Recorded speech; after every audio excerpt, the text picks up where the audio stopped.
আপনার ল্যাপটপ যদি হঠাৎ করে এ ধরনের মুভিং করতে থাকে, প্রত্যেকটা জিনিস দেখেন ডাবলিং হয়ে গেছে, এই যে ডাবলিং করতেছে। তো এরকম প্রবলেম হলে আমরা অনেক সময় নষ্ট করি। কোথায় নষ্ট করি দেখেন, এই প্রবলেমটা সলিউশন একটাই, এই প্রবলেমটা সলিউশন এক জায়গায়।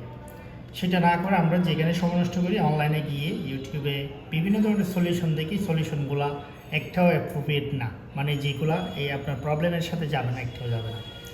তো এটা মূলত সমস্যাটা হচ্ছে যে আপনার এই যে ডিসপ্লেটা, এই ডিসপ্লেটা আপনাকে চেঞ্জ না করে কোনো ওয়েতে এটা ঠিক করার কোনো সিস্টেম বা ফাংশন নাই। আপনি শুধু শুধু সময় নষ্ট করবেন, ইউটিউবে ভিডিও দেখবেন কীভাবে এটা করেন সেটা করেন।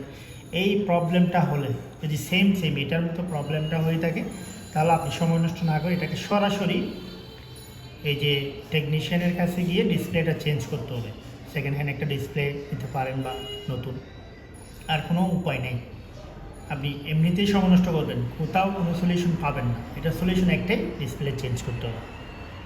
আপনার সময় নষ্ট না হওয়ার জন্য আমি সঠিক তথ্যটা দিলাম। ধন্যবাদ।